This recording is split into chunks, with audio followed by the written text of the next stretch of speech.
For 300 years, the Targaryen dynasty ruled Westeros. Wars were still fought, homes still burned, and men still died.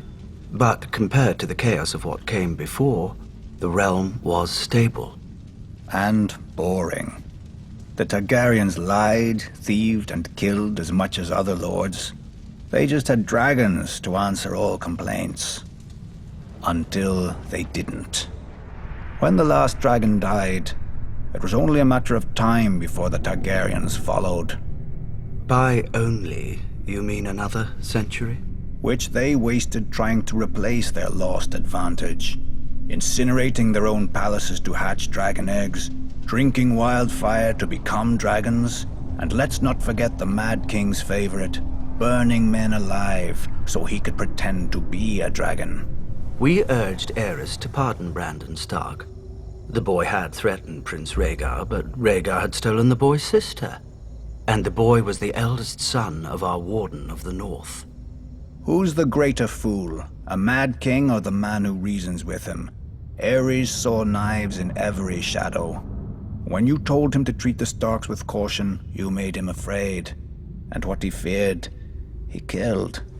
I wouldn't have thought you, of all people, would bother with recriminations for Brandon's death, Lord Balish. Not after your, shall we call it, duel with him? Brandon was as arrogant as he was stupid.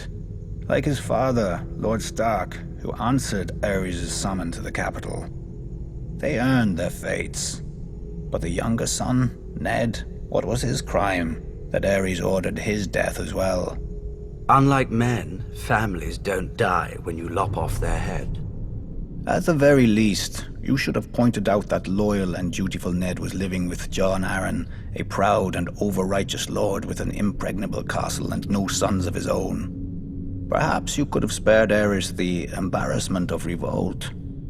If only we'd had the foresight to consult you, Lord Balish, but I suppose first we'd have had to know who you were.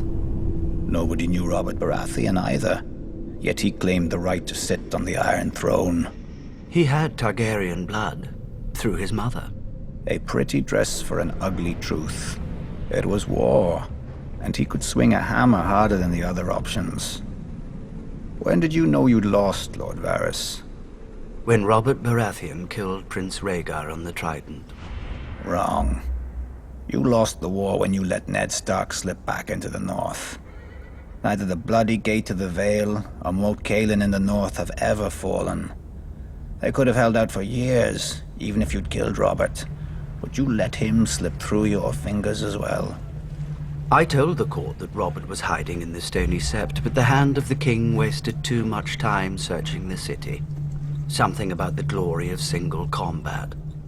Then Ned Stark's army arrived to save the day. Too bad Lord Tywin wasn't a hand any longer. He would have simply razed the town and been done with it.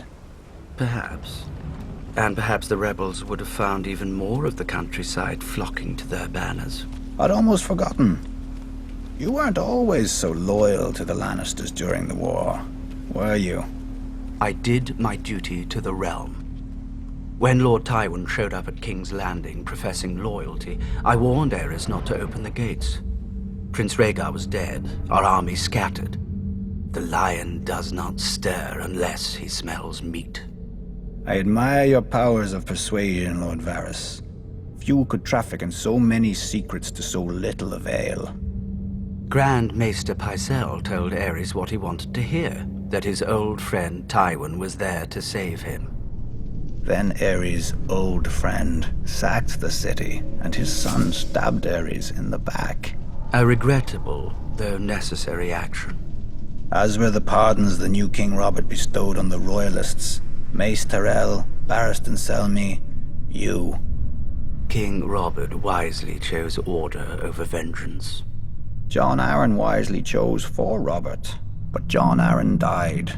Then Robert, then Ned. So ended their glorious revolution. And Westeros has been burning ever since. Let it.